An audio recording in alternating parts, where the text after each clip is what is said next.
Good afternoon, everyone. Can you hear me okay? A little sound check. Okay, we've got a PA here, but not sure we're going to need it for the most part. Make yourself at home. If you haven't already, grab snacks at any time. Get up out of your seat, go over and grab something if you'd like during the meeting. And we're about ready to get started, I would say. It's 4 o'clock. We're nothing if not punctual here, and we want to get you out of here, within an hour and a half or thereabouts. So, my name is Andrew Boatwright. I'm the general manager for the Zeeland Board of Public Works. I've been with the utility since 2019. I'm not new at this. I've been at it for over 40 years in municipal electric service primarily. From my point of view, this is one of the better business models for the provision of electricity and water for its customers. Just to kind of toot our horn a little bit, we are locally controlled by our Board of Commissioners, a member of which is here sitting in the back, John Walters, raise your hand, and also our City Council, a member of which is here also, the Mayor, outgoing Mayor, Kevin Kleinstra. So now you've discovered the plants in our audience, and but local control, and of course, that translates into low rates, high reliability, and of course, excellent customer service. And so that's our charter. We hope we're meeting or exceeding those expectations. I'd like to also, we'll go around the room, by the way, so just brace yourself for introducing yourself around the room. I know you're all wearing name tags, but our hope is that you continue to meet with us in these stakeholder working groups. This is meeting number 1, and we're scheduled to hold 3 of these meetings, and we'll talk more about that and what to expect there in a little bit. Again, I'm the general manager, Andy Boatwright. I'm going to introduce the folks who are kind of running the show here today. It's not me. Bob Mulder is our power supply manager. Also, Brad Kushner, back in the corner there, as well as Stuart Ramsey. Both Brad and Stuart are with Infront Consulting, whom we've engaged on this important strategic undertaking. You can see the list of reasons why we're here today. I'm not going to read those to you, but we'll touch on that on these items here through the day. Now, as I've said in the last meeting, and we did hold a public meeting, informational meeting on October 16th, we throw a lot of jargon your way. This is a very complicated industry, the electric industry, and it's getting even more complicated with every passing week or month.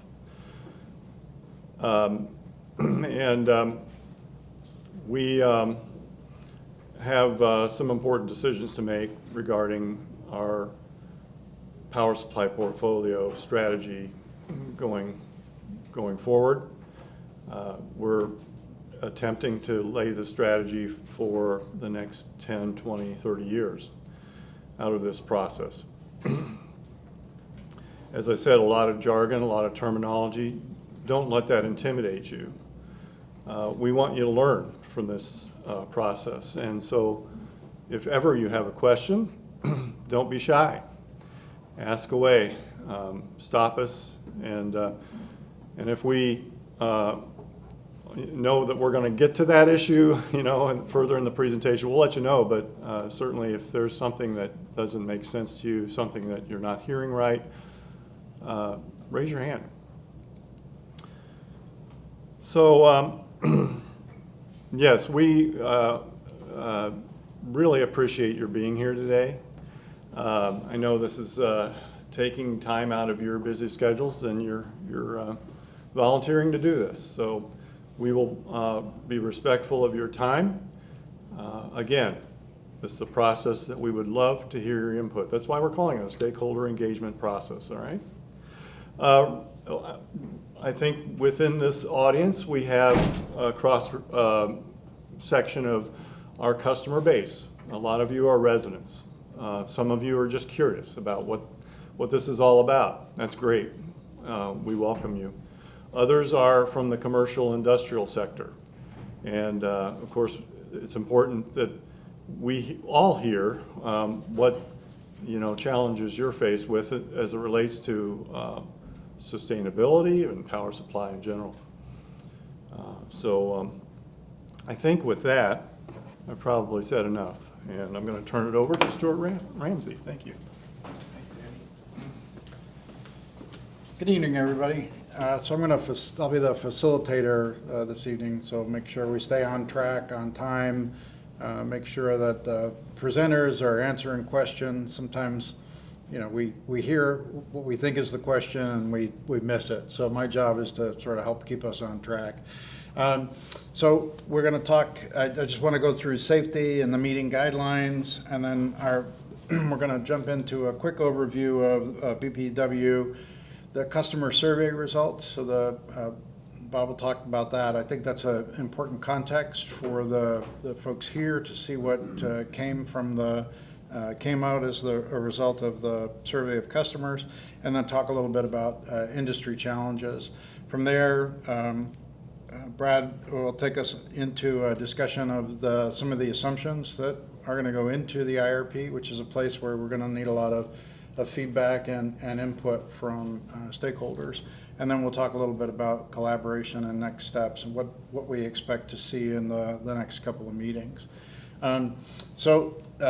Safety, so exits, either end of the hall.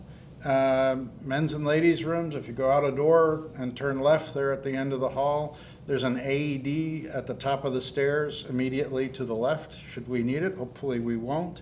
And we'll dial 911 in case of emergency. We always have this bullet point of respectful dialogue. We're in Zealand. I don't think I need to remind anybody of that. It's a great place. I love coming here. I do want to remind everybody, questions and comments are all public. It is a public meeting, and the information that we share here is going to be available to people who aren't in the room as well. So we believe in transparency. That's why it's going to be made available to everybody, whether they can attend, not attend. Give everybody a chance to see what we're talking about and provide input and participate. And then some of you may have picked up the list of commonly referred to terms. I was thinking about maybe I should give you all a bingo sheet to, maybe we'll do that for one of the other meetings. So what I would like to do now is we've sort of been introduced. If you wouldn't mind, we'll start with you. Just name and who you represent, and if you're just an individual customer representing yourself, that's perfectly fine. Sure. Yeah, Matt Kwiatkowski, I work at Mead Johnson Nutrition. I'm Eric Bickham. I also am at Mead Johnson. I'm Rick Dernberger. I'm a residential customer. I'm intrigued to be here because I'm a residential realtor, so always curious about things that affect home value. I drive a Tesla, so I need electricity. I'm curious about what the plan is for that. And there was a third thing. Oh, I'm a solar panel wannabe person for my roof and get into some of those things. So hoping to learn some stuff and contribute somewhat. Great. Bethany Messa, Facilities Manager at Plascor, Zealand. Peter Bogart, residential customer. I think of myself as Zealand. Technically, I live in Holland, Charter Township. I'm Bill Olney, a resident of the city and customer, and I have a question. Are we being recorded? Yes, thank you. Yes, we are being recorded, so that people who can't attend the meeting have access to see the conversation. So thank you. I appreciate it. The zipper's in place. Pardon? The zipper's in place. Yeah. I'm Darrell Turner, just a resident here, a consumer of BPW. Randy Brewster, just a resident, curious as to what was involved. Laura Poster, resident, DPW customer. Kevin Kleinstra, like Andy said, outgoing mayor, but if you live in the city of Zeeland, work in the city of Zeeland, you should be very proud of our BPW because they are always trying to keep their rates low. So they are one of the lowest rates in the area. So just blowing your horn a little bit there, Andy. Thank you. My name is Trey Raymond. I'm both a resident and materials manager for Premier Plastics. Great. I'm Vince Boileau, and I'm a customer. My name is Ryan Ferrier. I am the Business Solutions Manager with Lakeshore Advantage. Steve Nelson, Zeeland Township resident, and been a customer of BPW for quite a while, hoping we can keep that power cheap. I'm Bryce Huffman. I am the Facility Director at Zeeland Christian School. I'm Barb Koning, and I'm the Program Manager for the Weatherization Program at OCA. And I'm not lucky enough to be You got nice cheap power. I know. Josh Edison, Zeeland Township Manager. Great. And how about at the back table? I'm Kevin Blockmeyer, Assistant City Manager, Finance Director for the City of Zeeland. Kayla Tomaszewski, I'm the Safety and Sustainability Analyst at JR Automation. We've got our new global headquarters that's going to be built soon here at Grosvenor Hospital. John Walters, Zeeland BPW Commissioner. Drew Meester, local resident and customer, and also a local home builder. Super. And then Jason Postman, Zeeland BPW, the law department. Tim Plunder, City Manager, City of Zeeland. Great. So we've got a nice cross-section of perspectives, which is what we were hoping for. So thank you, and with that, I'll turn it over to you. All right, thank you, Stuart. All right.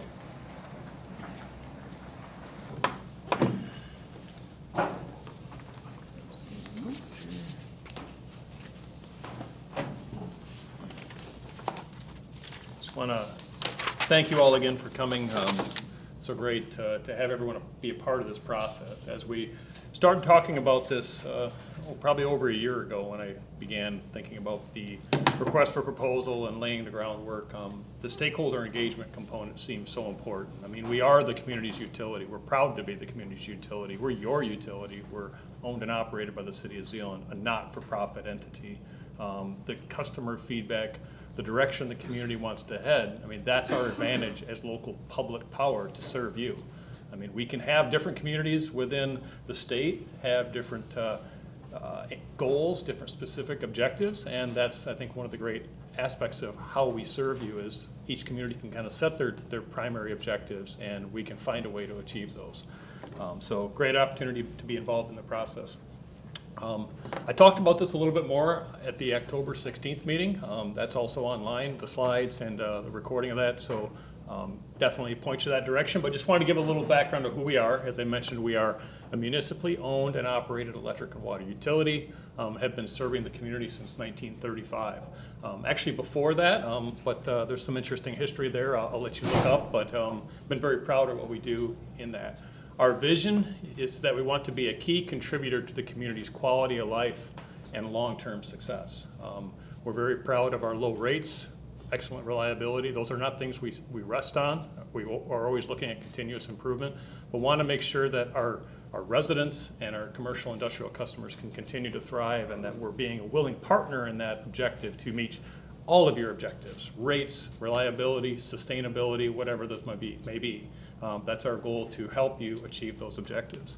And then our mission is that we're going to deliver customer-focused, superior electric and water utility services that are reliable, safe, responsible, and cost competitive. I wish I was a BPW customer. I'm proud to work for the BPW. I know what my electric bill looks like. I know what our average resident's bill is, and yes, I'm envious. So you're fortunate, and we're proud to continue to bring you that level of service. We can't sneak a line around? What's that? We can't sneak you a line? Maybe someday. We keep expanding, and I remain hopeful. So, as I mentioned, we've been doing this since 1935.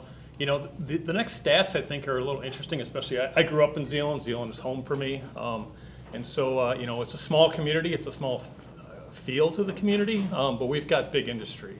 And to that point, you'll see here, we serve over 7,000 electric customers, about 3,500 water customers.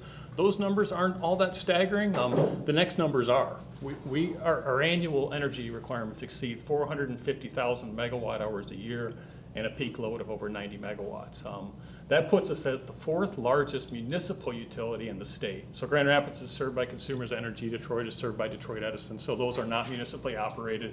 But when you think of Lansing number 1, Holland number 2, and Zeeland and Coldwater are right there at number 3 and 4. So I look at that, if you divide those out by how many meters we are, that is disproportionately skewed by the great commercial industrial load that we have, which allows us to bring really our community to thrive. So that packs a punch. So I always have to remind myself we're a small community, it's a small town, great feel, but also we serve major players in the industry that have a global presence. So a real compliment. And we're involved in a number of national and local agencies. On the power side, APPA, the American Public Power Association, MPPA, the Michigan Public Power Association, and MMEA. Most of you probably received a customer survey. Show of hands if all of you did or had the chance to, that's great. We got some great feedback, and that is, I want to say that's not a scientific survey. We just wanted to kind of poll the community as we started looking at the stakeholder process and where do our customers stand? So that was mailed out in early October. The responses were collected through October 31. As I mentioned, it wasn't a scientific survey, meaning it wasn't a specific sample set. But we got 226 survey responses, and you can see the stats there. The majority of them were residential, about 50-50 split between city and township residents. But some great data, and I wanted to highlight that a little bit as we start looking at what this group views as the chief priorities of the community. Kind of a summary, a high value is placed on community ownership of utilities. Very proud to see that. I think that speaks for the value proposition we bring both to commercial customers and residential customers. When you look at our top priorities, and I'll show you a graph here in a minute, but number 1 and number 2 undoubtedly are reliability and rates. No question about it. Customer service, fiscal responsibility, and environmental stewardship, renewable energy, decarbonization, round that out. The community is passionate about all of them. Reliability and rates are number 1 and 2, no question asked. When we look at support for maintaining and expanding our on-system generation, there's strong support for that. And I think as staff, this was very helpful because this is how we envision the priorities of the community, what we feel is important to the community. We don't want to speak for the community, so it was very reaffirming to hear that, and I hope this process will also just continue to elaborate a little bit on those. So without further ado, into the survey. And stop me with any questions. I've tried to boil this down. This is not every question, but I wanted to give you a good cross-section of what we heard. So when you look at the perceived importance of community ownership, again, as staff, this was very encouraging. 92.5% said either very or somewhat important that our utilities are community owned and operated. And if you look on the other chart there, you can see what are those top priorities, what is the benefit of the services we provide. Pretty even mix from responsive service to reliability to local jobs to local control, local office, so many different great aspects of what we deliver, and we will continue to improve on our services there. If you probably have seen, if you've been a customer for a while, new technologies. I mean, we have an OMS outage map now. That's been needed for a long time.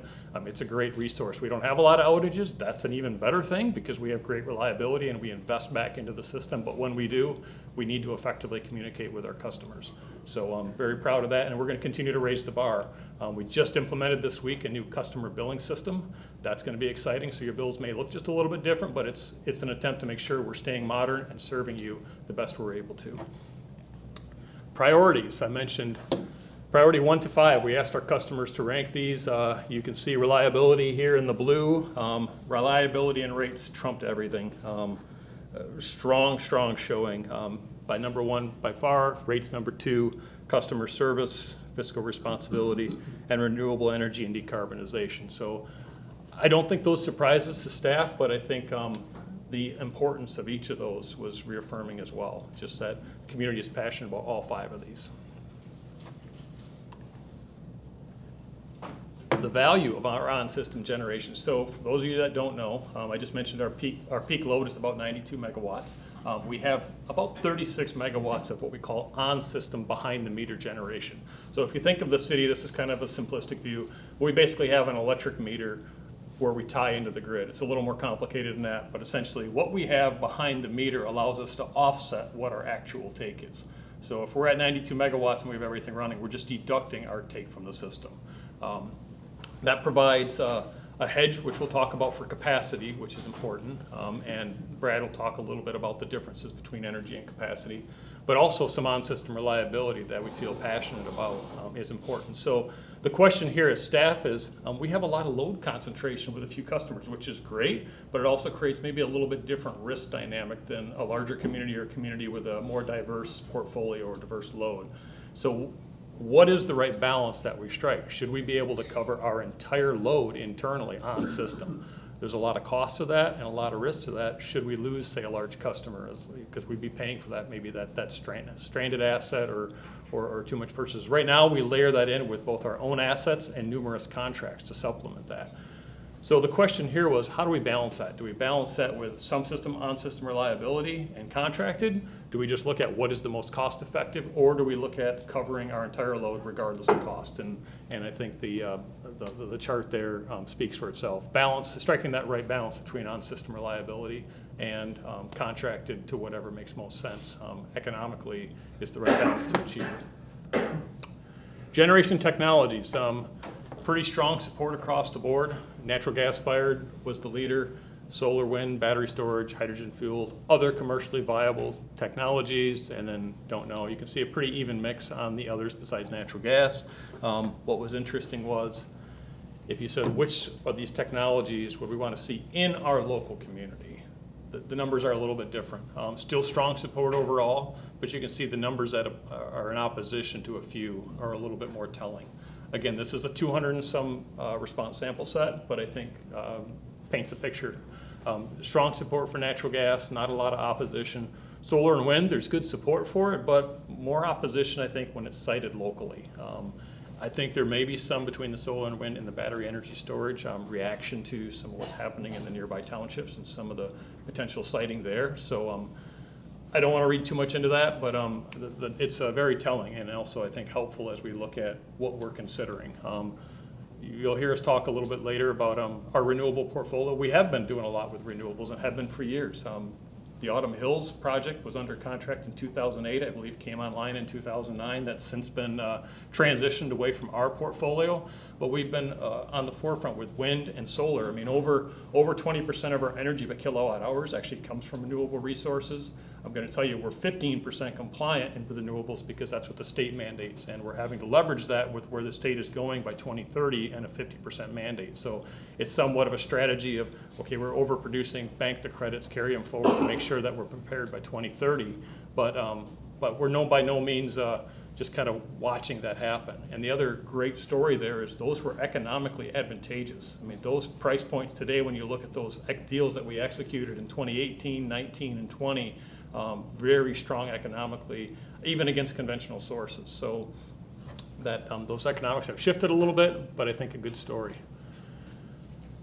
Renewable energy and decarbonization, the community is very supportive of this as well. If you look at the strongly support and somewhat support, very much in favor of accelerating those goals, you see there's 25% that strongly oppose, but also an affinity for some to pay more to achieve those goals. And if we look at, right now we do offer voluntary green programs that allow customers to elect additional renewable energy into their portfolio, but clearly 36%, excuse me, are in favor of trying to maintain rates as low as possible. So I think the strategy here is we can offer different programs like the VGP to meet people where they want to be, and yet maybe not do something that would impact the whole rate base. So any questions on any of that? I went through a lot pretty quick, but I wanted to kind of give you a little bit of flavor of what we're hearing from our customers. Any big surprises there? I was surprised about the solar panels, how much they were so opposed. A lot of people are so opposed to solar. 34%, yeah. I agree, compared to a natural gas plant, I agree, that's surprising.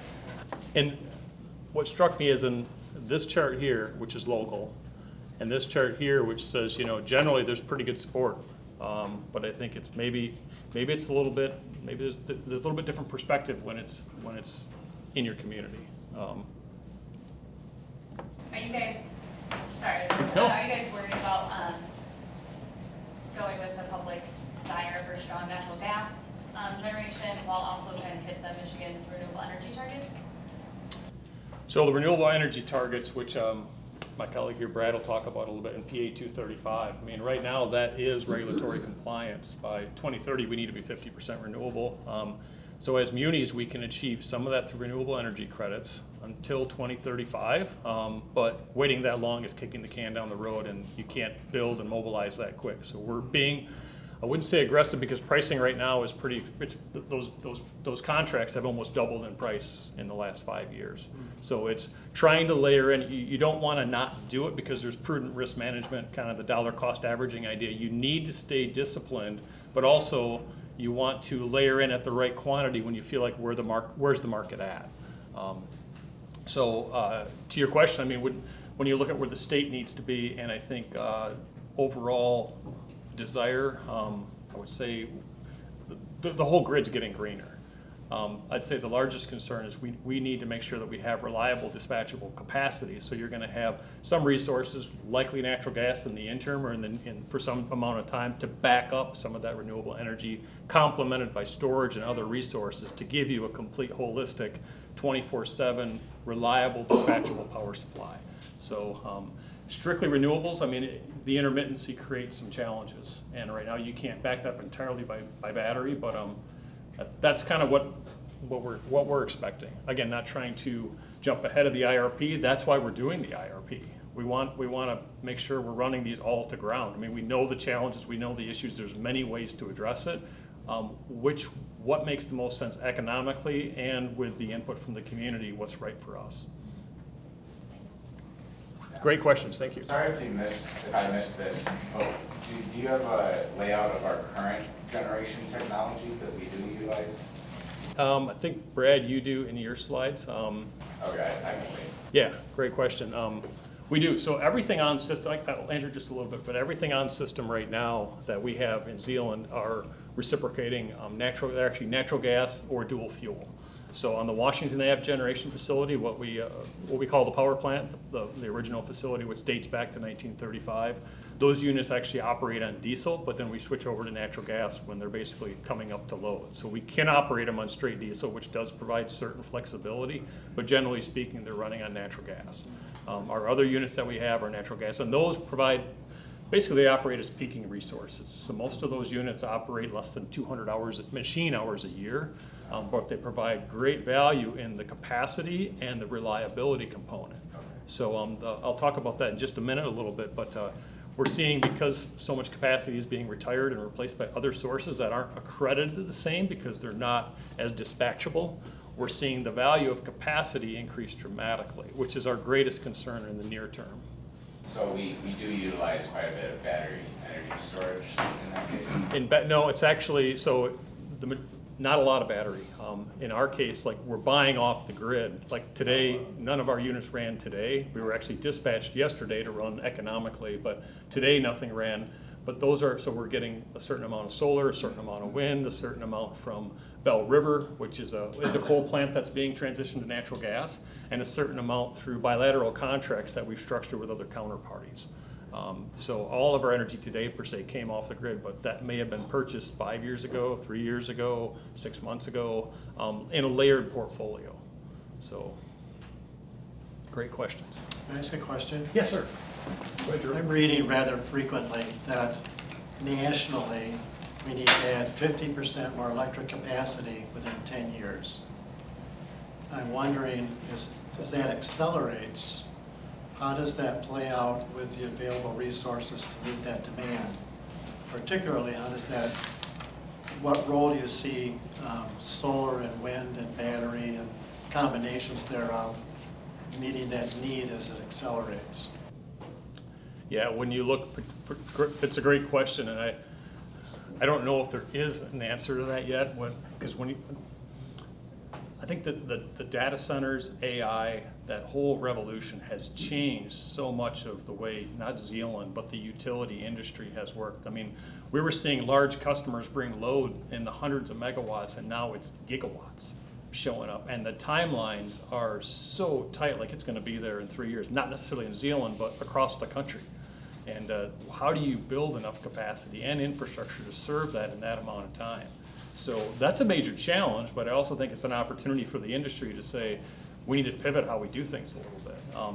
So I think what you're gonna see is more renewable energy, but solar and wind, number one, the land solar in particular consumes, and the intermittency of it cannot cover all that, and it can't probably be built fast enough. So you're gonna probably see more and more renewable energies to provide, renewable energy resources built to provide the energy backed up by some dispatchable capacity. That's either charging batteries, more nuclear, SMR technologies. I mean, all those probably aren't in Zealand's future in the near term, but those have to be, I think, on the larger scale, things that the industry are discussing. But It's actually a great question. So across the country, and not just the U.S., you get into Europe and other countries as well. It's having a really big impact on the cost. The lead time for new power transformers, new generating units, new large-scale batteries, the lead times are all getting pushed out. I mean, there are utilities. You look at Oklahoma Gas and Electric, so modest-sized utility, nice guys, modest-sized utility, 50% increase in the load in just a few years is what they're projecting. El Paso Electric, another modest-sized utility, planning to double their load in less than 5 years. And so that's more power plants, more transmission equipment, more substation equipment. So there's one of the impacts on the industry is a slow rise on the cost of all of the equipment that we're talking about that would support an integrated resource plan. And so I think your thoughts about we got to take a measured look at this and go at the right, time it right, get in the right market at the right time is even more important today with all these cost pressures that we're seeing. yeah, I'd mentioned, thank you, Stuart, great points. I'd mentioned Bell River. Bell River is a quote. Everyone here, is anyone familiar with Bell River? Bell River Power Plant. So Bell River, think of it like sort of like Campbell's sister or brother plant on the east side of the state, owned and operated by DTE. It's a 1,400 megawatt plant, 2 turbines, about the same vintage. That's why I said sister or brother plant, because it was built in the early 80s. So it's one of the newer coal plants in the state. So we have an ownership stake in that plant dating back to about 1983. About 11.6 megawatts of that is actually owned by Zealand through the Michigan Public Power Agency. So that plant was looking at an early retirement. It's a coal plant. Looking at the economics, DTE, because of capacity needs, obviously you're seeing more renewable build out, said, we see the viability to convert that plant to natural gas. Much cleaner, cheaper operation. It's not going to run as much. The dispatchability is going to be down, but it's going to provide a valuable capacity resource to the owners and to the systems, and it's going to be way cleaner. So the ROI was there, the investment there. It's a relatively young plant. It made economic sense to do it, especially when we see the need for capacity happening. So, so that's, I think, a great story in that, to say, how do we leverage an existing asset, convert it to something that gives us longer life, and now it's likely going to remain operational until at least 2040, as opposed to maybe being retired in 2025 or 2030. So, but that, because of that need for the capacity. Yes? When does Palisades come back online? Thought it was supposed to be online tentatively the end of this year, but it's going to be delayed. I believe they've had a couple instances in the news recently. I've just heard that's pretty unlikely. I see you're shaking your head, or not your head, Vince. Have you read any more specific dates? No, just a guy falling in the water a couple weeks ago. Yeah. He's good. Will that feed will that feed us at all? It feeds into, so we're in the region we're in, the regional transmission operator we're in is called MISO. which is the Mid-Continent Independent System Operator. It feeds into our region and our specific region of MISO, but our offtake will not come from Palisades. So I guess you could look at it as feeding into the greater grid that supplies Zeeland and the local communities, but It influences the market you're buying and selling. right. But you don't have a direct contract. Correct, and that energy has already been contracted with other entities for both the energy and the capacity. So it's good for the region, it's good for the local stability and reliability, but no, not a direct offtake. So, yes, sir? What's the electrical generation capacity for BPW? What is the Electrical capacity generation capacity? on system? Yes. It's about 36 megawatts on system. What percentage goes to commercial versus residential? Our commercial offtake, if you look at our top 15, when I look at energy, is about 77% of our energy requirements. Thank you. Actually, if you look at the October 16th slides on the website, I have a breakdown and some charts showing all that. So, anything else? All right, great question. Stop me anytime. So before I pitch it over to Brad, just want to talk about some industry challenges. We've actually already hit a number of these. So I say challenges, these are opportunities. I like that word a lot better because it seems positive, and I'm just trying to spin it, but I think it's more a mindset, right? We need to shift away from, we can meet these opportunities. I mean, I think Zeeland as a community, us as a nation, we've risen to the challenge when these opportunities have presented themselves. We continue to thrive with significant load growth projected. Mead Johnson's looking at significant load growth. Gentex is always looking at load growth. JR Automation's here is load growth. That's creating tremendous vibrant economic activity in our communities that benefits all of us. Residential growth is happening. We're seeing 3 subdivisions right now. I know my colleague is in T&D is scrambling right now to get wire in the ground to get things set because we're seeing 3 subdivisions that will be putting in about 110 houses in the next few years. So again, more growth. So it's rising to meet that challenge. We have some aging on-system generation assets that we need additional resources. So those assets, and Brad will highlight them, they've paid full dividends. We're still getting value out of them. Capacity markets, when I started in this role in 2018, bilaterally were about $2 a kilowatt month. That number doesn't mean anything, but that's or to you guys probably, but that's where that was at. Today it's over 7. And so when you look at the value of that capacity that's paid off, we're not investing in it, it's fully depreciated, it's still operational. It's not forever, but it's still providing a tremendous financial resource and a hedge against that rising cost. Now, we need to continue to add to that. And we're going to have some retirements in the coming years, and we need to plan for that on some of those units, some of the older units. But that's again, I think, an opportunity. Capacity market constraints, I've talked about this. The capacity market continues to tighten, elevated pricing, retirement of large baseload resources like Campbell. So I'm not trying to get in political on that. There's a lot of opinions on that, but as you see those resources retire and not be replaced in like and kind, it's a different dynamic. Doesn't mean it's wrong, it's just a different dynamic, and we have to think differently and plan differently.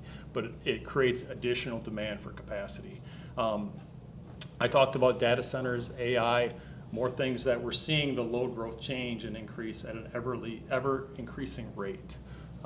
And we know in our position, we had some concerns a few years ago, and we bolstered our capacity position out through the late 2020s. And so we're in a good position, but also know that we have some open positions starting around 2030 that we need to be thinking about, which is why we're doing this now.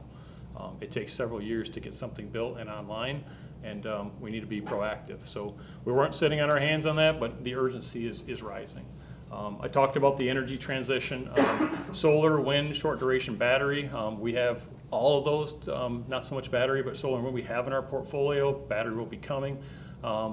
They're replacing conventional generation, but they're just accredited different. They operate different. So it's not a one-for-one transition. Doesn't mean they're the wrong resource. It's just a different animal.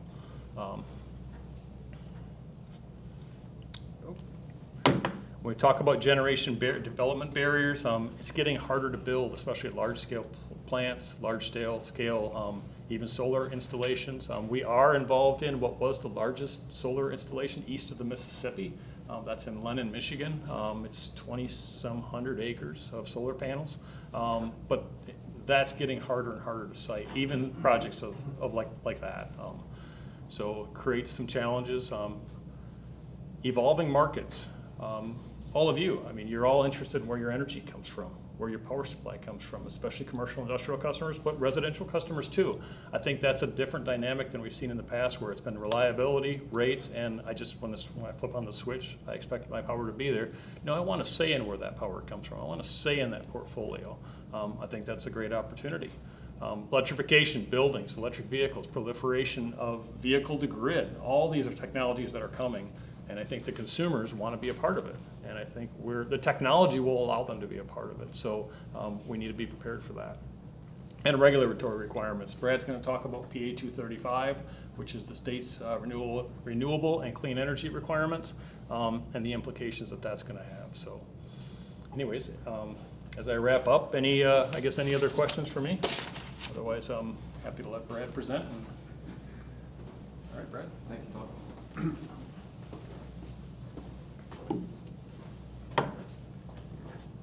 Good afternoon. As Bob mentioned, I'm Brad Kushner with Infront Consulting. It's started the last meeting with similar words, but I think it's worth recognizing that, Mr. Mayor, you pointed it out. You have a group of people running this utility in the city that truly care about the community. I've been working in public power for 25 years, doing resource planning and working with people who care about the community and whose objective function is making sure power is reliable and economic and complying with all applicable regulations. It's truly a privilege, so thank you all for being here and for your time. We had a lot of good questions come up. Bob, you did a really nice job of answering them. I'm going to touch on a lot of that, I think, but really want this to be a dialogue. Gentlemen over here, you were asking kind of about what the future holds. Well, that's why we're doing the IRP. We have a strong foundation to build on, but we know that our loads are growing over time. The types of resources that are appropriate for us to consider may be differing and changing over time. Costs for resources are constantly changing. The time to install them, the lead time to plan for them. All those considerations get wrapped up into the IRP. So as we go through the assumptions that feed into the IRP, I'm hoping to also provide some context into how everything fits together. And then at the end of the day, what do we get out of the integrated resource plan? We're in the early stages of the data gathering, the assumptions, certainly looking to see what's important to you all. But as we progress over the next couple of months, we have more of these meetings, you'll get a better feel for the direction that the study is headed. The commonly used terms, I think, are helpful. You've probably heard a lot of things. Hopefully, most of those are on the list. But we've talked about energy and capacity. Bob, you've talked about production and dispatch and generation. Those are all terms related to energy. And as a residential customer, even commercial customers, industrials, but as you think about your bill, it's broken down in a couple different components. There's a demand component or a fixed piece, and there's a variable piece or an energy charge. So over time, the amount of energy that we use accumulates. So over the course of a month, we run our appliances, TVs, charge our vehicles, et cetera, et cetera. That's what the energy component is. And we talk about how we use our resources to meet those loads. That's what we're talking about with dispatch or production or generation. We measure that typically in kilowatt hours or megawatt hours, megawatt being 1,000 kilowatts. So megawatt is a unit of a larger scale of magnitude than a kilowatt hour. The capacity, these notes here refer to the electric generator. Again, the gentleman asked about what our capacity is. But from a customer's use perspective, we talk about it in terms of demand. At any given time, what's that instantaneous need for capacity? We're all using our appliances at the same time. Production facilities are running, industrial loads are running, it's hot, it's cold, whatever, et cetera, et cetera. There's going to be seasonal peak demands. So that's where the capacity comes into play. And part of the objective of the integrated resource plan is making sure we have adequate capacity planned appropriately ahead of time to meet that peak demand requirement for all of our customers, as well as within MISO, the resource adequacy requirements say, okay, we can have a forecast of what our peak demand is going to be. We do that seasonally, winter, spring, summer, and fall. But there's also a planning reserve margin to account for uncertainties. Any combination of uncertainties, maybe our forecast of peak demand is off. Maybe we don't have all the generation or the resources online at the time of peak demand that we thought. So we put kind of that factor of safety or that reserve margin in. And ultimately, that's what we plan to meet. Nobody knows the future for 30 years, but we use industry standard processes to come up with a load forecast to project what those requirements are going to be for capacity and energy. And while the IRP is solving for the future, it's predicated in using the strong foundation that we have. We have our existing resources that we own. We have access to the market. We have contractual purchases, which we'll get into more detail about here shortly. But ultimately what the integrated resource plan is going to look like, feeding in all the assumptions we'll go over, how do our existing resources, how does interaction with the market, how does the need for new resources, how does that all fit together in coming up with the most economical means to maintain reliability and comply particularly with requirements of PA 235, which we'll get into. So as a MISO utility, we're required to make sure we have enough capacity years ahead of time, not just to meet our forecast peak demand, but also that planning reserve margin requirement. And you can see on the last bullet that 95%, so we do these forecasts on an ongoing basis.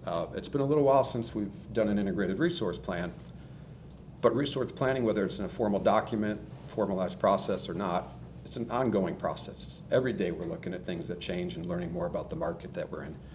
But this MISO requirement, state of mission requirement is kind of a 4-year look ahead and make sure we have enough capacity locked up to meet those requirements. Some of the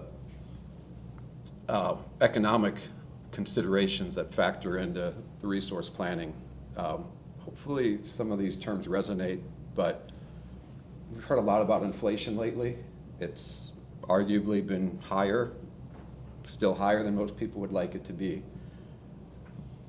Bond interest rates, the cost, the price that we pay for interest, to borrow money in the long term, kind of need to sort of step back and say, okay, we're looking at average annual representations over a 30-year period. So the last several years, maybe inflation was anywhere from 6 to 5 to 4 to 3, depending on which report you look at. But generally over a period of time, what we're showing over here is reasonable for what we've seen over 5-year, 10-year periods, and also informed by what we're seeing today with interest rates going forward. So if we talk about like a bond rate or the interest rate, if we're going to build a new resource, new resources typically last 20, 25, 30 years or more. You have some older resources that we've continued to invest in and gotten more out of. But this is almost like a long-term, almost like a mortgage on your home, right? You take an interest rate over a period of time and you sort of amortize, and that's what gets applied to the cost to build something. So if the cost to build something is measured in the tens, hundreds of millions of dollars, we're not paying for that all at once. It gets amortized, and we factor in our bond rate and what we can borrow money at to come up with the annual payment. Again, this is something that, these are all things that the integrated resource plan and the modeling is going to consider. While you're building a resource, particularly if it has a long lead time, you're going to pay interest on that loan. So we call that an interest during construction rate. The discount rate, I think we all recognize that $1 10 years from now does not have the same purchasing power as $1 today. So it's standard practice within resource planning to discount those future values back to today. We'll talk about present worth discount rate or cumulative present worth costs. So there's some interchangeable terms. But at the end of the day, we need to have an estimate for what the discount rate is to make those future dollars bring them back to current dollars. Escalation and inflation rate, they're used sometimes interchangeably, but if we say, okay, today it costs X to build this type of resource, all else equal moving forward, a year from now it's going to cost 2.5% more, and so on and so on and so forth. And same thing with our general inflation rate. If we're looking at converting something from today's dollars into future dollars, we have an inflation rate assumption that applies. So all of these factors get pulled into the modeling and the analysis that's done for the IRP. Yes? So If I'm not mistaken, escalation and general inflation allow us to, in an IRP, discriminate that a certain type of resource the cost may be escalating at a different rate than general inflation, and so we don't muddy it up, we separate out the two. Did I get that right? That's right. And there's one other component of it. We'll get into different technologies here as the presentation progresses, but there are technological advances. You use the cost of solar, for example, in the industry that's been affected a lot lately by changes in tax laws and other considerations that are affecting renewables, but over time they've gotten more efficient. And there's also, there's what some people refer to as the declining cost curve, sort of a learning curve associated with some of these technologies. So whereas the costs may be increasing over time due to escalation or inflation, there are technologies where we'll show in real dollars before you start to account for the escalation or inflation that the cost is actually coming down because we learn more about the technology, we get more efficient at constructing it, or the technology itself becomes inherently more efficient. Okay. Any other questions on our quick overview of our financing terms? Okay.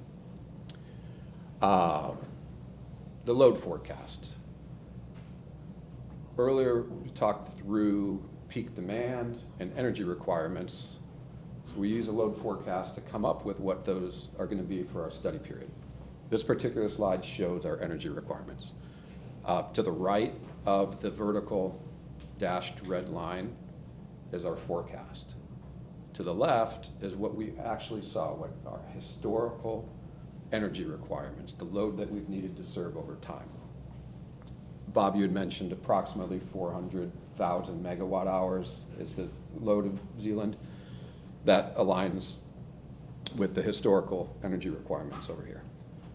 There's a couple of things, though, that really impact growth, load growth in our forecast. Bob, on your challenges slide, you had alluded to increased penetration or purchasing, utilization of electric vehicles, artificial intelligence demand, other general electrification. There could be some customers who are moving away from gas-fired appliances to electric appliances, et cetera, et cetera. So there's some specific factors that affect our forecast moving forward. But fundamentally, the load forecast relies on historical trends, usage per customer, any changes to projected usage per customer as they move to electrification, projections of heating degree and cooling degree days, so seasonal considerations of what the temperature and what the heating and cooling loads are going to be. So that sort of econometric forecast, is shown in the darker blue area of this slide. And then the lighter blue is some, I don't say itemized because they're not all that, you can't single out one by one, but in general, there's some new load that we know, expansion of industrial customers, maybe new industry. That's a big part of the load growth moving forward. You can see, if you sort of look at just the shape of the dark blue bars without that light blue, and then you look at the light blue, you can see, well, gosh, a lot of our forecasted growth is due to new load additions. There's a level of certainty that those are going to materialize, but one of the things we'll look at in the integrated resource plan is, well, what if they don't quite materialize as expected? What if our loads are lower? So we'll look at various load cases, but this is representative of our expected system energy requirements. And you can see on the average annual growth rate between 2015 and 2024, so a 2-year period, the system grew at about 2% per year. Forecast for 2025 to 2034 is about 3.3%, due largely to the ramp up of those new loads. And then over time, beyond 2035, it's growing at a little bit less significant of a rate, but 3% load growth means pretty quickly you're going to have to look to be adding new resources. And we also have our PA 235 requirements to keep in mind. So one thing though, while we're doing a 30-year study, we're not making decisions definitively for what we're doing 25 years from now. what we're looking at is a 30-year study that meets our load obligations. What do we have to do in the near term? What do we have to be thinking about doing in the next year or two to meet our needs in the next 5 to 7 years? Kind of piece it, break it up into some incremental pieces. And all the different things we're going to look at in the integrated resource plan, variations on our load forecast. We haven't talked about fuel forecast. We'll get to that. But if we start to look at things a number of different ways, and the decisions are all still the same, it gives you a level of comfort that says, well, gosh, regardless of how the future shapes up, this is something we ought to be thinking about doing. Ultimately, that's what we're trying to get out of the integrated resource plan, is these kind of robust decisions that are expected to provide value and should be something that we should be looking to invest in regardless of what the future brings. So similar commentary, this is our peak demand. Again, we have to look at seasonal planning reserve margin requirements, but it's typically summer and winter are the most extreme. Spring and fall are certainly considered in the model, but for illustrative purposes, we've showed our peak summer demand. So flip back and forth here, but in general, the trend is the same. We have a different scale because we're measuring demand in megawatts. Energy was accumulated in megawatt hours. But you can see kind of the same thing, the order of magnitude of growth historically on the peak demand side, and then our projected growth rates driven by econometric forecasts as well as new load additions. One of the things I think is interesting about these charts, as you look at these annual growth rate percentages, they're different whether we look at the energy forecast or the peak. So that tells us that the type of load we're serving is changing over time. And I think, Bob, you mentioned it earlier, industrial commercial load is good from a planning perspective because it tends to be a high load factor. There's a lot of energy associated with that peak demand. And so you can see in the order of magnitude of the growth rate of our energy requirements, it's projected to grow more than our peak demand. So we have to look at not just serving increasing amounts of capacity to meet our planning reserve margin requirements, but utilizing those resources more over time as the associated energy picks up.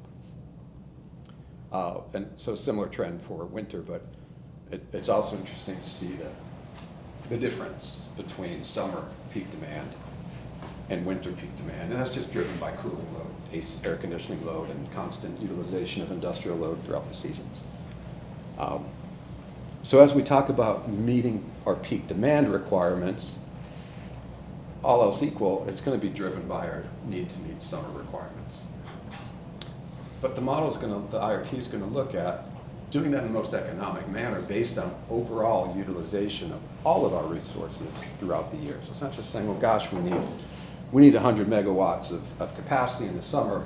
Let's just do this thing that gets us capacity quickest, and well, maybe it's expensive to use it. We don't want to do that. We want to have resources that are on our system that we can utilize and rely on and make sure they're economic.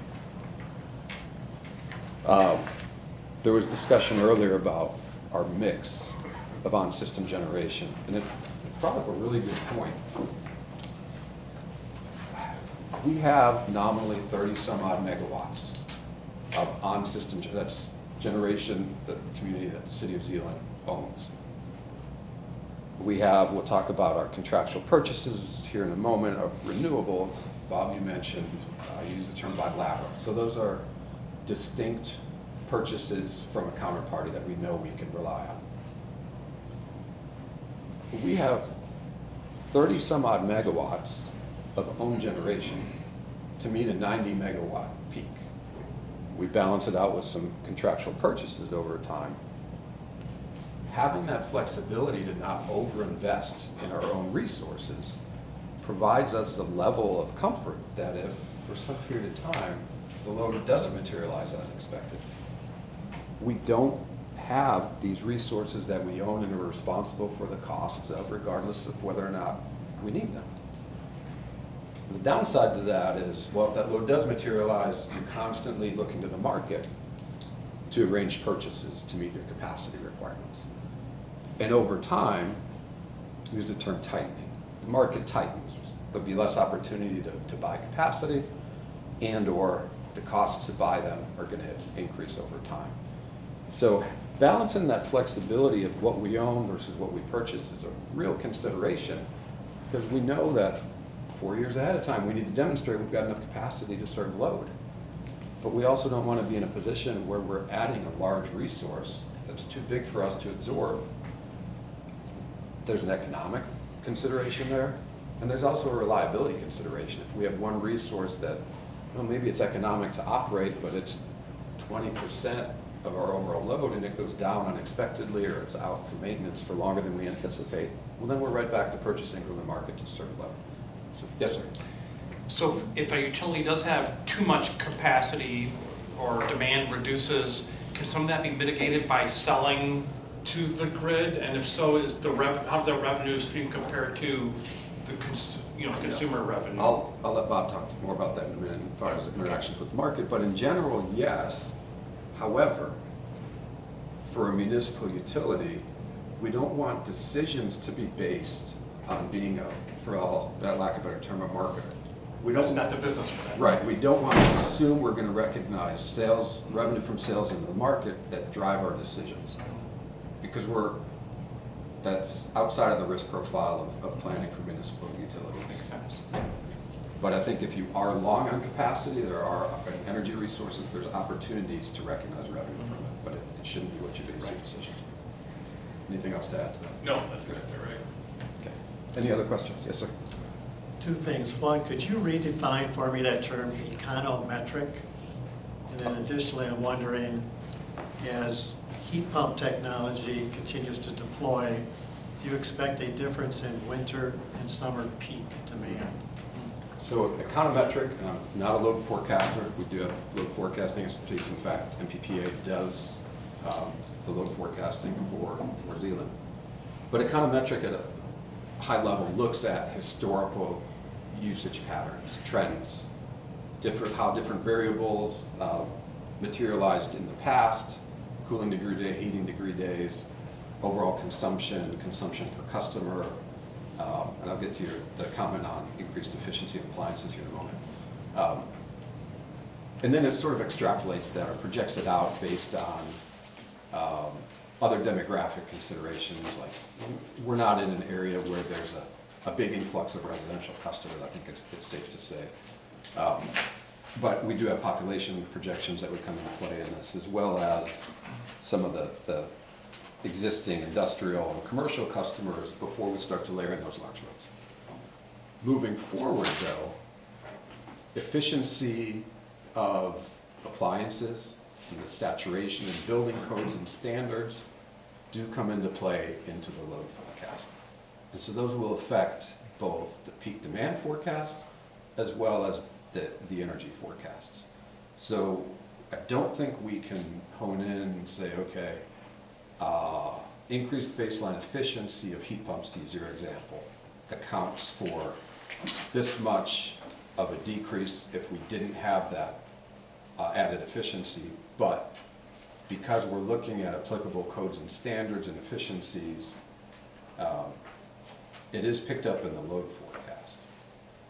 One thing we haven't talked about yet, there's energy optimization requirements and energy waste reduction requirements associated with the state, where a portion of our load growth is offset by energy efficiency and increased utilization, or maybe utility incentivizes customers to install more efficient appliances, rebates or other promotions.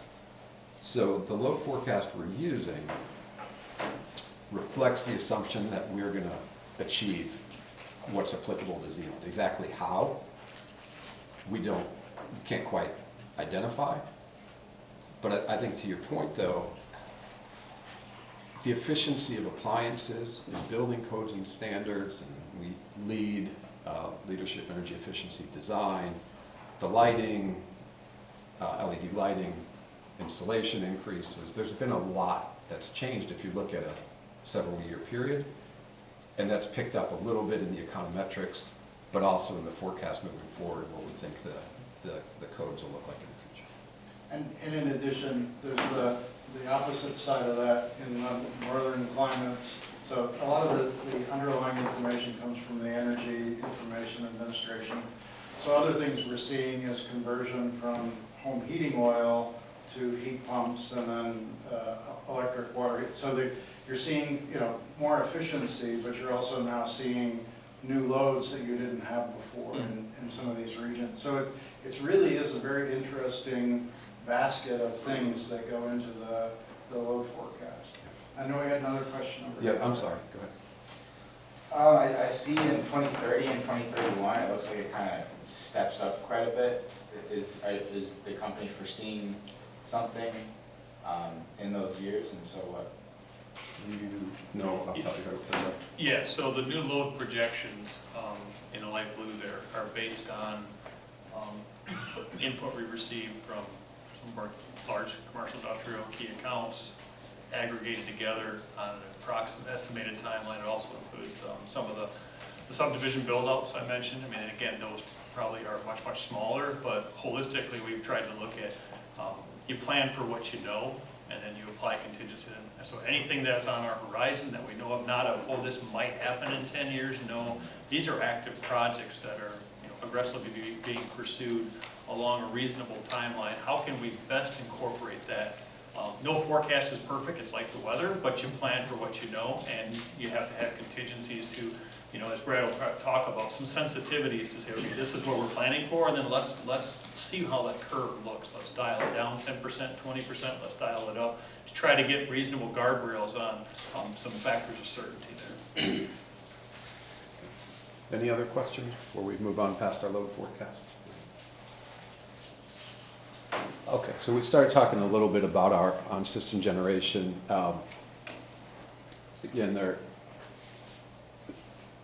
older units. Some of them are 70. The oldest one in the plant dates to about, it wasn't installed at the time, but about 1950. So the newest one in our Washington Ave facility is 1980. So a mix of resources in that 22 megawatt facility. Raleigh generation, 2005 vintage. And our West Washington is right across from Captain Sunday. Next time you're over there enjoying some ice cream, look to the north and you'll see a couple of stacks. Those provide resiliency and backup to our water pump stations, but also give us some opportunity to flex those for peaking purposes. And that's another 2 megawatts installed around 2000, 2001. So relatively new on those, very still current technology, still sold by, there's a photo there, Raleigh Caterpillar.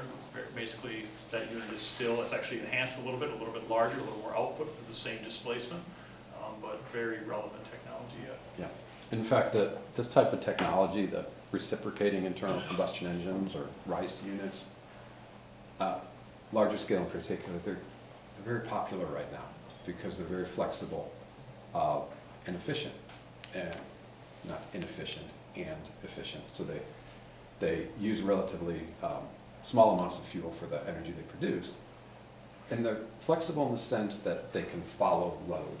So as our load forecast changes, we show the annual load forecast. The model in the integrated resource plan actually looks at meeting hourly, so 8,760 hours out of the year.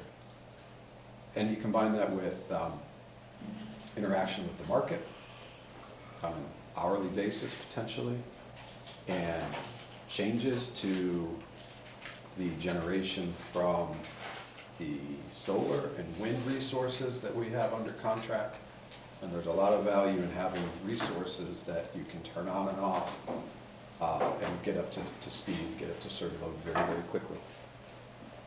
So the reason I brought up the age of the resources is, again, we're doing a 30-year study. So part of our study is going to look at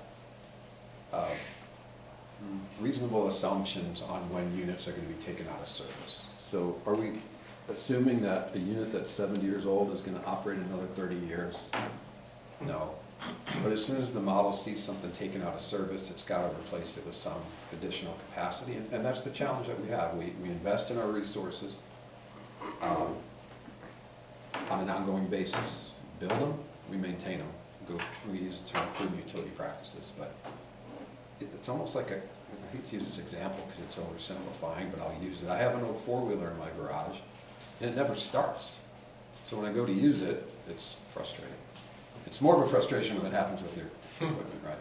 So in the utility industry, they're constantly testing our resources. We're making investments. We're making sure that they're there, but at some point, that 70-year-old resource, 80-year-old resource, you don't want to continue to rely on it when something arguably more efficient and more reliable is there. So the IRP is going to evaluate the expected life of these resources and then what happens to replace them.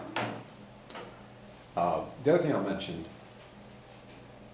summertime, June, July, there were some extreme events in the industry locally, and these units were utilized. So while they're there for capacity, and they may not get operated very often, when they get called on to operate, they're helping to keep the lights on. And to your earlier question about, well, you're not selling power into the market to generate revenue, but you're able to operate some units where you kind of have a cap on what it costs to operate. There's a cost to run them, there's a fuel cost, there's a cost to start them, there's some wear and tear on them. But if you can run those units instead of having to purchase power that's 5 times the cost of those units, it doesn't take very long for those investments that we're making over the course of a year to pay for themselves. So while, you know, in the context of resource planning, particularly with the requirements of the 235, changing the complexion, the makeup of our resources, you can't discount the value of having firm capacity that we can rely on now to meet our loads and as our loads grow. So I just kind of, as we talk about what does the IRP, what's it going to look like, we don't know, we haven't done it yet, but it's safe to say there's going to be a mix of capacity and energy resources that are added for various reasons. I think you mentioned both Bell River and Campbell earlier. Campbell's no longer in service, right? So We're not part of the camp, so we're not, these are joint projects through Michigan Public Power Agency and the BPW. When Campbell 3 came into existence, must not have needed the energy or capacity, so we're not a participant in that project. Okay. So these 2 projects here, just like on the previous slide, even though they're not behind our meter, we have an ownership stake in those projects as if they are ours. They are ours. And you mentioned earlier, Bell River, there's a couple coal steam, so coal-fired boilers that generate steam that turns into power. Those are in the process of being converted. In fact, I think Unit 1 should be about complete, right? It's about complete. And Unit 2, according to existing plans, sometime by next fall. So the capacity we're still going to get, it's just the energy is now going to be provided by natural gas instead of coal. And then we have access to, or an entitlement to this Fremont Energy Center, which is a relatively new combined cycle, so that's just its terminology. It's, you capture the waste heat from the combustion process, and you turn that into steam. So combined cycles, all else equal, are more efficient than just combustion turbines.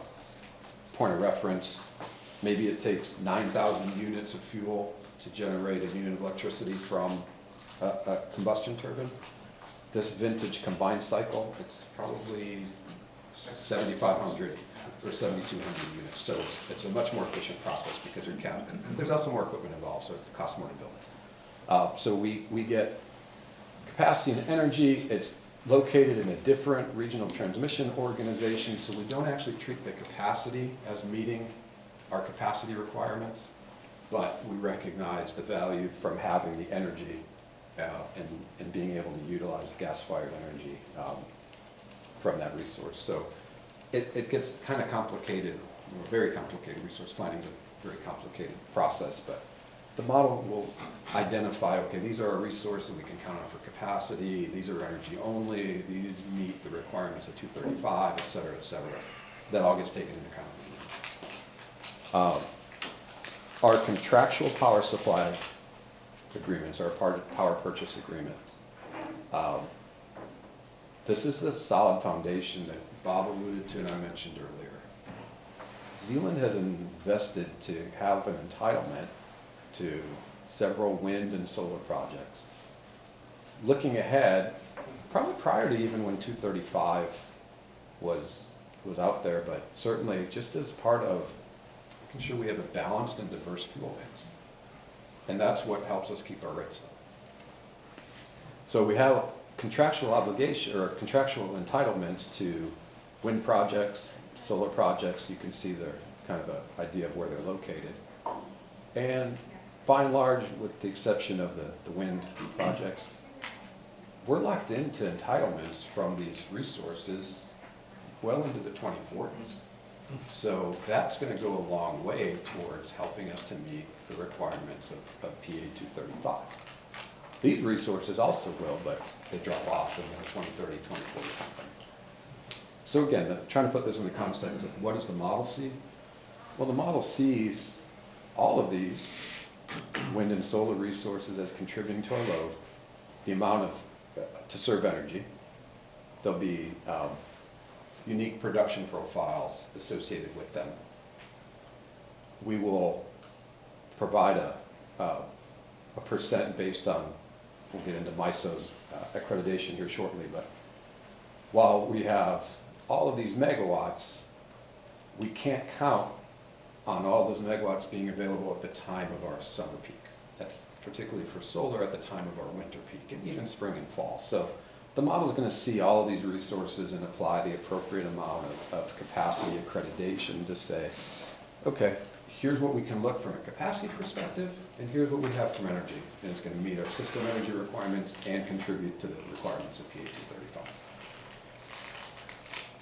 So with our MISO planning criteria, there's a few things here. What we show here is what are the reserve margin requirements. UCAP is a term, unforced capacity. So basically the ratings that we start with of our existing resources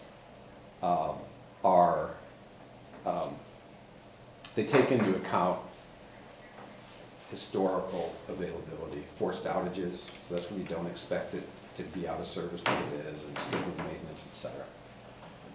And then, okay, so we're using those as the basis for capacity planning within MISO. For the different seasons, we have to add on these reserve margins, or this factor of safety above and beyond our peak demand. And as we look at new resources, I don't think we're considering any new coal resources, but we are going to consider new gas resources, and this is a big MISO picture, so these aren't just things that are applicable to Zeeland, this is MISO as a whole. And these are planning guidelines that have been around for a while, so they run the gamut of technologies. But you can see that for new resources, these are the seasonal accreditations that MISO suggests be applied. So what does that mean? If we have 100 megawatts of a solar project, during winter, we can only count 5 megawatts of that towards meeting our peak demand. Spring, summer, and fall, we can count 50 megawatts. Now, I use solar as an example. Well, why is that? The time of the peak. Winter peak is typically early in the morning, 7, 8 a.m. In winter time, there tends to not be much sun at 7 or 8 in the morning.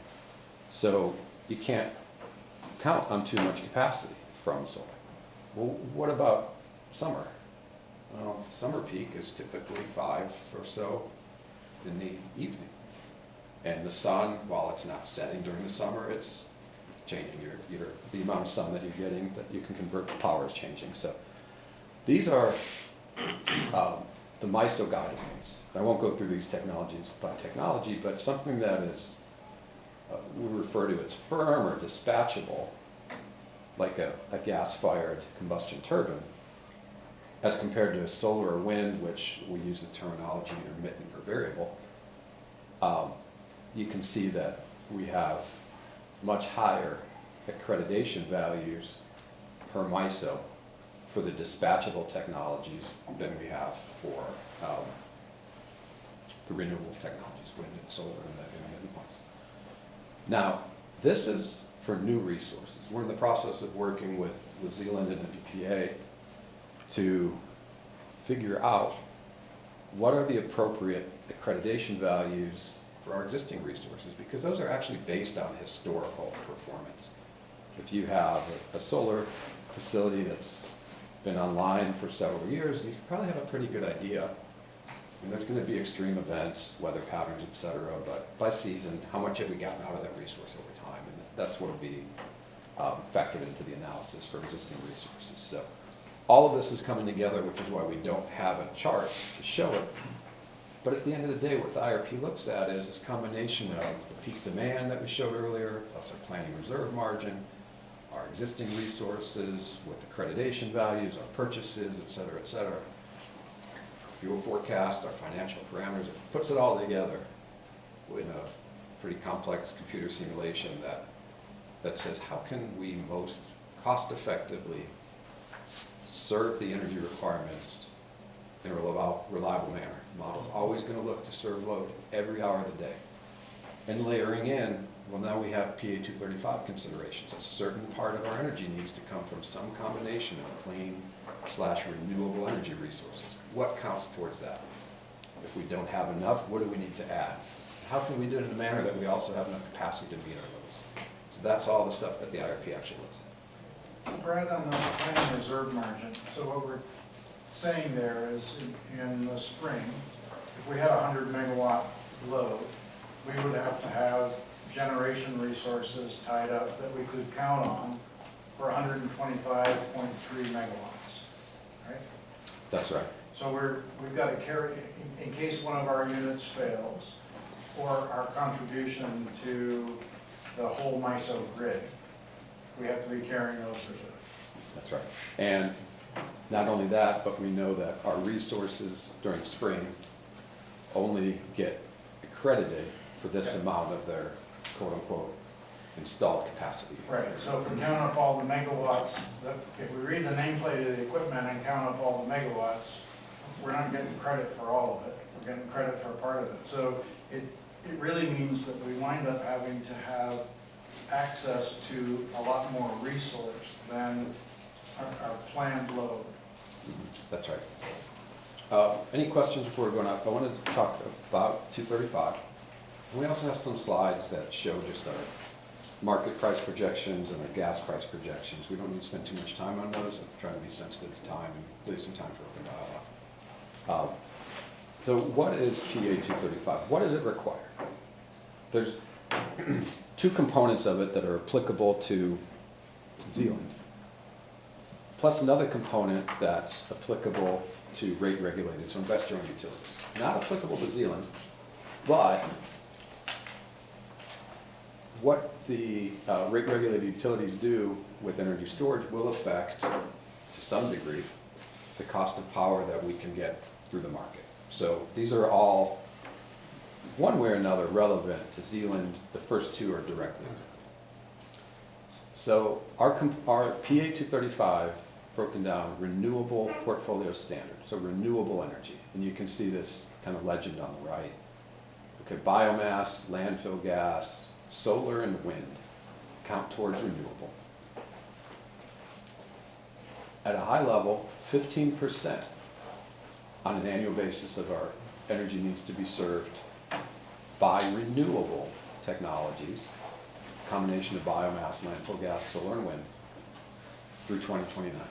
I think you mentioned we're already at 20%. So we're in a good position to meet the PA 235 requirements. That steps up pretty significantly by 2030. And one of the challenges that was in Bob's slide was the time it takes to get new resources online. Set aside the cost, but even the time it takes to get solar online is longer than it was arguably 3-4 years ago. Supply chain considerations, different players in the market, construction considerations, long lead time for electrical equipment, step-up transformers to get the power and from the panels to the grid. All that has changed over time. So we're in 2025. The IRP is going to get finalized in early 2026. You can't wait until 2030 to decide what you're going to do to meet your 2030 needs. So some decisions, some resources we need to start looking at. What are we going to do to meet these requirements in the 2030 timeframe? And then another 10% step up by 2035. Similarly, clean energy, so renewable counts towards clean energy. That's why we have yes for both renewable and clean energy for some of these resources. So whatever we do for renewable will count towards our clean energy, but now by 2035, the clean energy component is not just 60%, you have to have some combination of renewable and other clean energy resources to get 80% of our energy by 2035. Nuclear counts, new natural gas with CCS, carbon capture and sequestration. So basically you capture the carbon dioxide before it's emitted to the air. You pump it somewhere, you pipe it, you pipe it somewhere, and then you pump it underground or into storage vessels.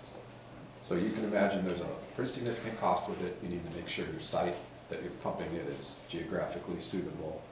There's a lot of auxiliary uses to run the pipes. So carbon capture and sequestration, while it's commercially feasible, still has a way to go before it's being demonstrated at a utility scale, and it's expensive. I think there's a suitable site somewhere in Holland, but Holland's facing these same issues. So, you know, you're going to sort of have this land grab for what's suitable and what can we do.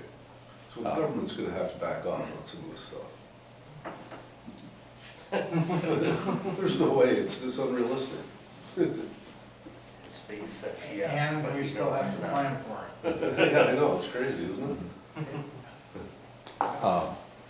Yeah, it's always been this, yeah, it's technically feasible, but is it realistic, right? And like I said, carbon capture and sequestration, you could do it. There's demonstration facilities. But to do it at a huge scale. At a huge scale, and with all due respect, we're a large municipal utility in the state of Michigan.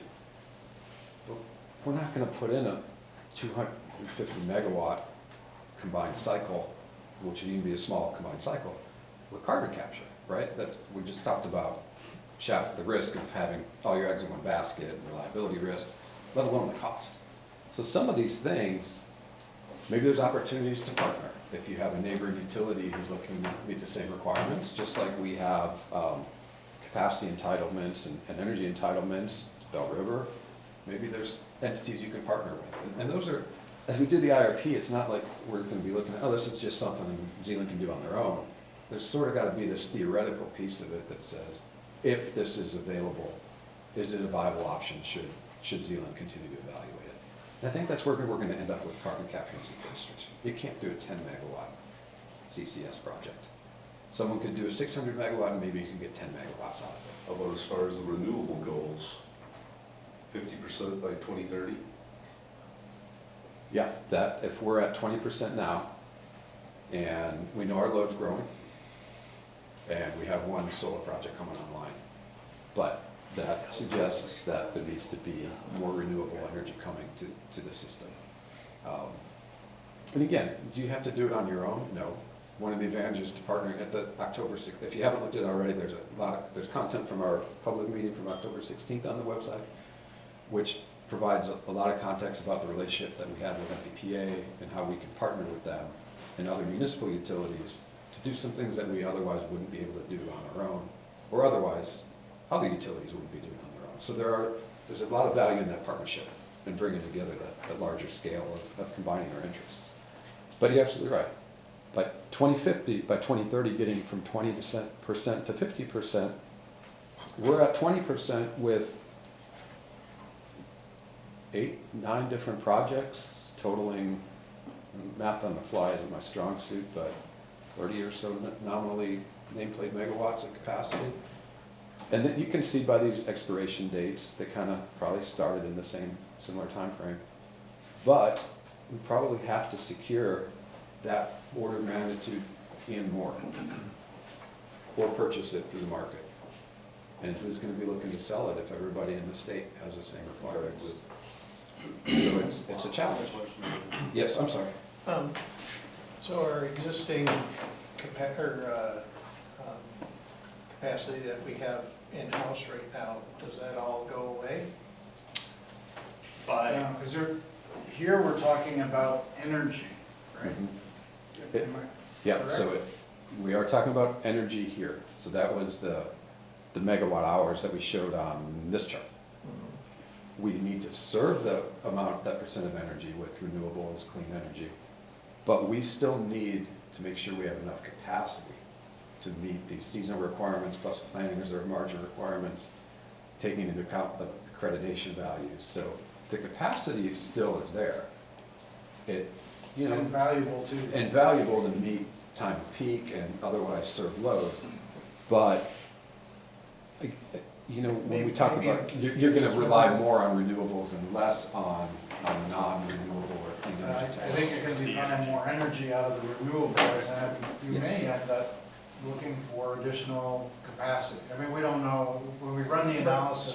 So after 2040, we're still allowed to run Washington? Mhm. Okay. Yeah. It's just that you sort of look over the course of the year and say, we use 2030 for the example, because it's 50%. Beginning in 2050, 2030, 50% of our energy needs to come from renewable sources. And Washington and power plant, Riley, those are not renewable, so those don't count. Yes. Did that address your question before I move on to the next? I think so. Okay, thank you. Yes, sir. My understanding was that MISO was working on the construction of transmission lines which could bring in wind and solar energy from the mid-continent into Michigan. Does that address some of this question about where can that amount of clean energy come from? Theoretically, so when we talk about what the model considers, in the last slides here, I'll just jump to it. I'll jump back and forth here because I think it helps provide some context. We'll end up with projections of, this is historical, but we'll end up with projections of what it might cost to purchase energy from the market. And embedded in that's going to be some assumption on what mix of the market is renewable. But if everybody in this, and now maybe you get power from other, to your point, other areas outside of Michigan where they're not trying to meet their state requirement of Michigan, there could be some renewable energy in the market. But this is a mess. But the intent here is to show that were it not for PA 235, this is supposed to be illustrative of what the market for MISO Zone 7, which is a zone that we're in, what the market mix looks like. Were it not for 235, you see this mix of nuclear and gas, and then we get into solar and wind. Now some people, again, this is just illustrative, so we don't need to get into details. Some proponents of nuclear are thinking nuclear is going to be a bigger piece of the puzzle. And nuclear will help with the clean energy, but not renewable piece. But you can see just the order of magnitude of what the market needs to look like. The order of magnitude of solar, kind of this chunk compared to here, and wind. So there may be more coming to the market, but you're going to have other utilities that arguably are kind of putting their hand in the same basket to pull the energy out to serve their own loads. That's right. Cost is gonna be a lot higher. And that's the other thing is, it's free market, and when there's entities that know that there's statewide requirements, they don't have to be the lowest cost. They have to be the lowest cost among others selling the same product. And that sort of sets the market a little bit. So there's a lot of complexities besides just the timing, but how you go about doing it. And you can mitigate some of that rather than purchasing renewables. There's nothing that says Zeeland can't go and hire someone to build a solar plant that we own. Then we get into the local issues. And I think the survey showed that the concerns with solar energy storage were elevated when it's here.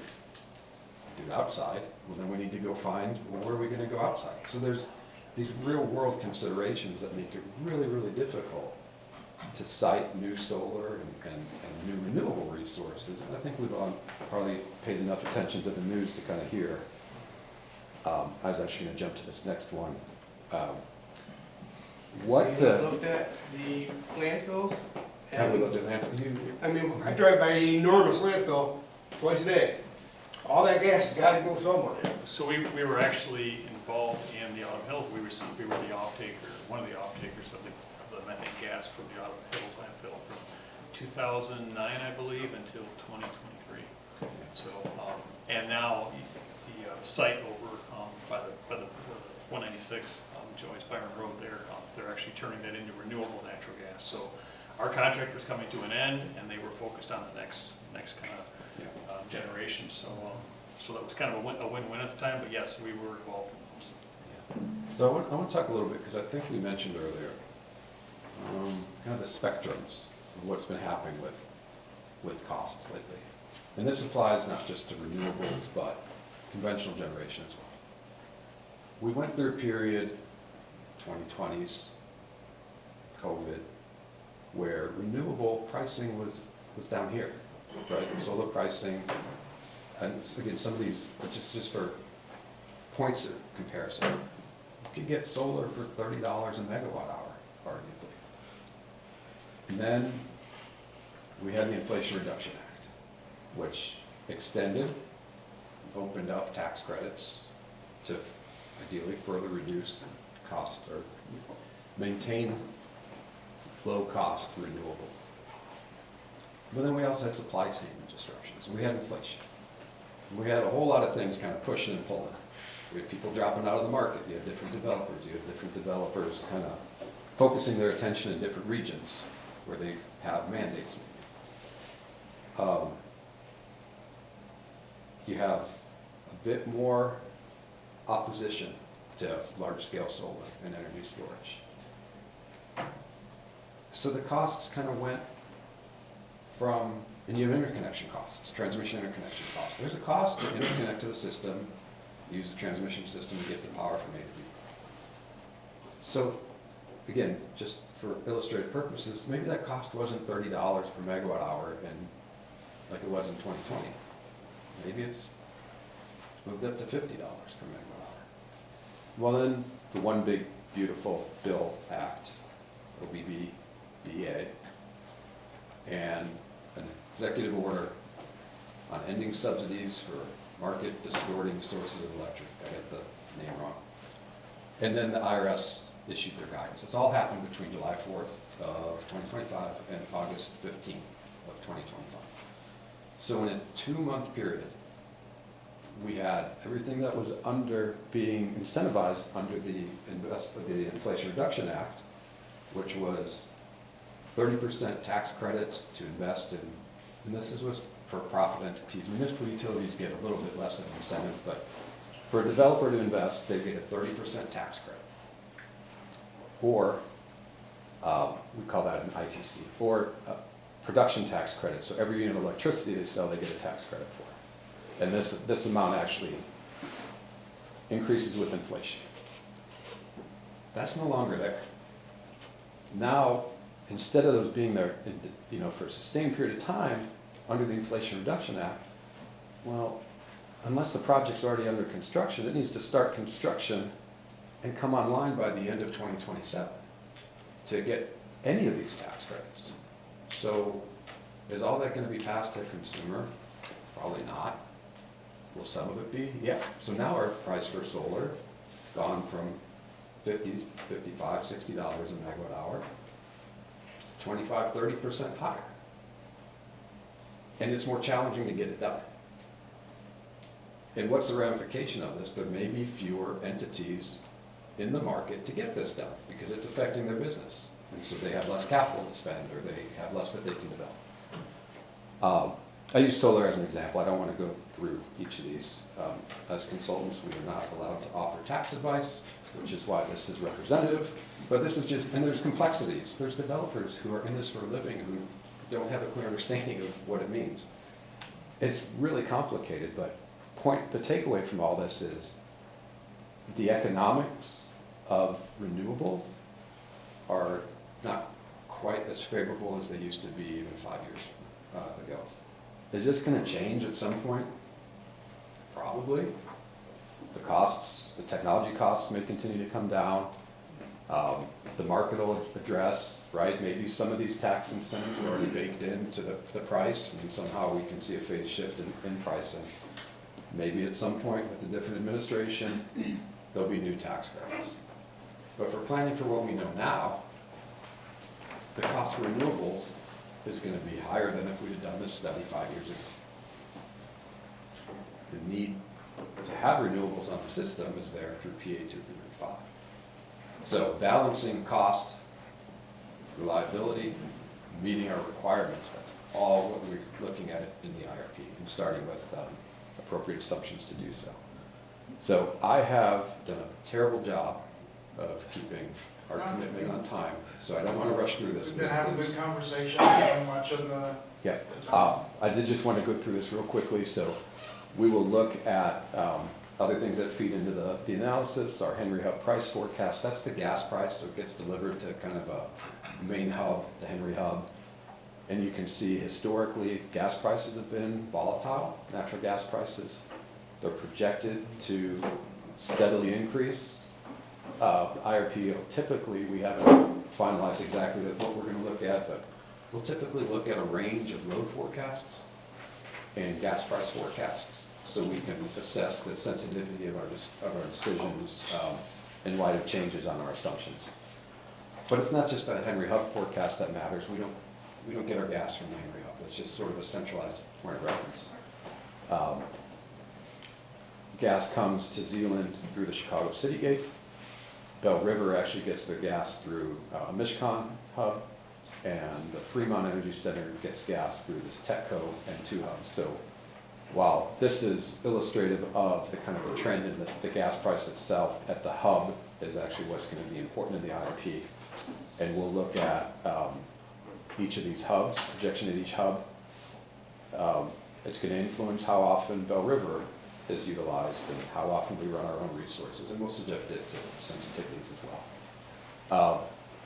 Don't expect anybody to be able to see this, but this just shows, we do model by, like I said, hourly, so seasonally, but you can see how projections of gas, these are all should be on the same scale, so you can kind of get an idea of how much of a premium there is for the cost for natural gas in the winter and the summer versus some of our off-peak seasons, spring and fall. Again, all things that the model looks at when it's balancing economic utilization of our existing resources, purchases from the market, installation of new resources, installation of new renewable resources. I think I already touched on this slide, but again, this is just some historical illustration of how the market price. So if we did nothing but purchase our energy from the market, if we did not have our contractual renewable purchases or bilateral agreements, our existing generation, we would have been subject to pricing in this 2022 to 2023 period that is arguably 5 times, 4 times as high as just, this sustained period here, but certainly much higher than we can generate our own resource, our own generation from. So this is historical, and I think the other important thing to look at here is this bottom line is gas prices. So you can see kind of the correlation between gas prices and market power prices. This isn't what the future is going to hold, though, because as we've talked about, there's going to be a shift towards more renewables in the region that are less, well, not sensitive to the price of gas, but the cost of those renewables are influenced by a lot of factors. And again, that's what the market or the model will look at. In this chart, I think we talked about how our mix of resources in the market may change, and that is going to trickle down into the cost of market power that gets looked at in the IRP, but also, so our blend on Zeeland system is going to change in a similar manner. We expect that we're going to see more solar, potentially some wind, and then energy storage is likely to become a bigger piece of the puzzle, because you may be in a situation where you actually have to build more solar than you need to meet your energy or your energy requirements at any given time, but use it to charge your batteries, so then you can discharge your batteries when the solar isn't available, or wind, so that you can meet your loads for those renewable resources.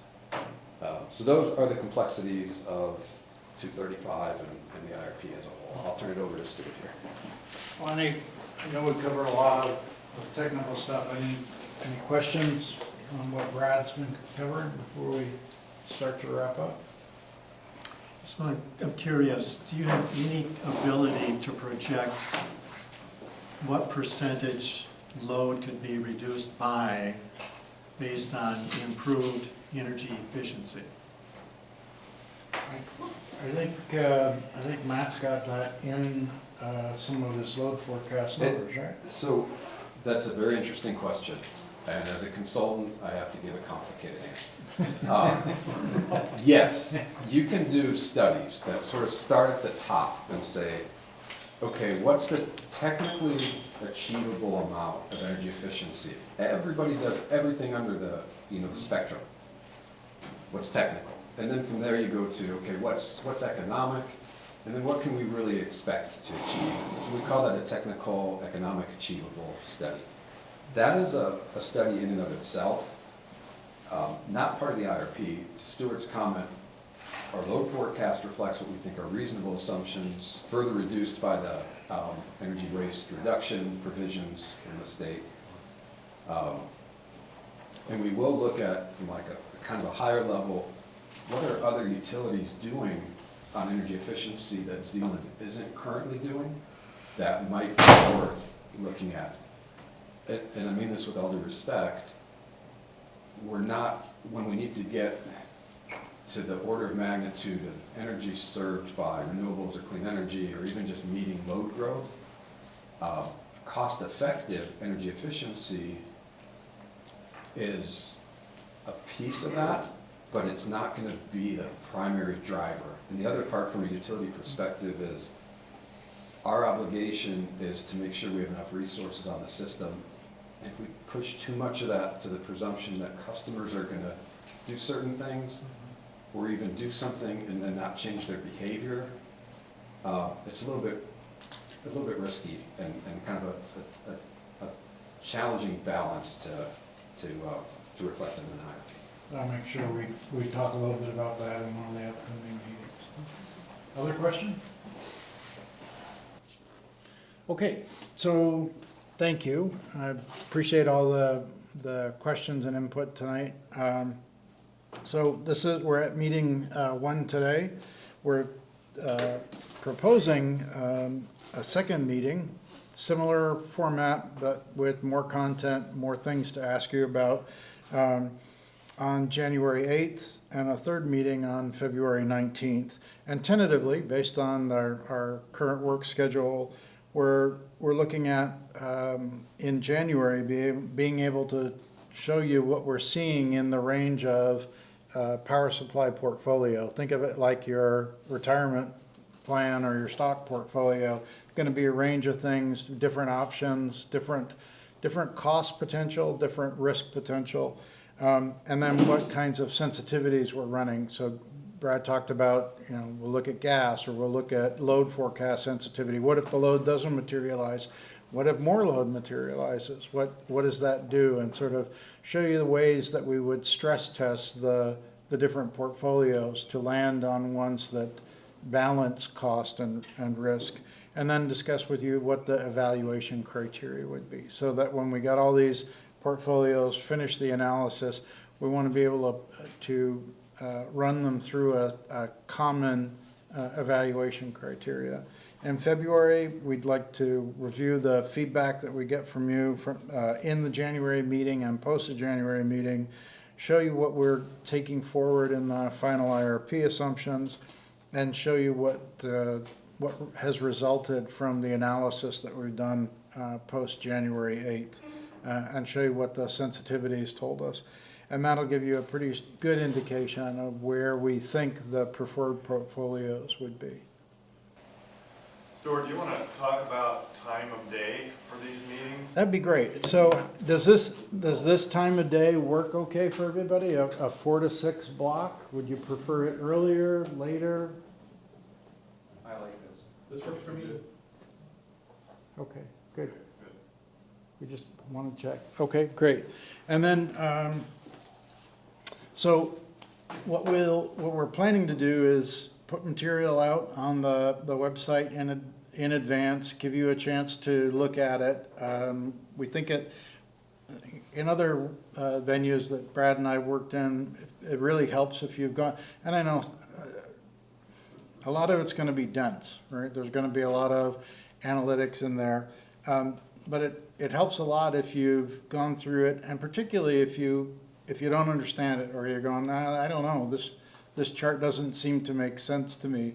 That's what we want to hear. We want to hear those kinds of things brought up, or if you've got questions about, why are we even looking at this portfolio with this crazy mix of things? Those are the things we want to hear. We want to get people's input on it. And then bring insights and suggestions. So you've already asked questions about energy efficiency. So what else? Sometimes our perspective is clouded by the facts, We're professionals in this business, and so we think about it this way. And often insights come from people who are on the other side of the meter who are going, hey, well, what if we did this? And so bring ideas, bring thoughts, whatever you see in this picture from your perspective, that'd be really helpful. Sir? Couple of questions. What is the primary source of you having to do the IRP? Is it internally generated? And then number two is, who's the primary customer for the IRP?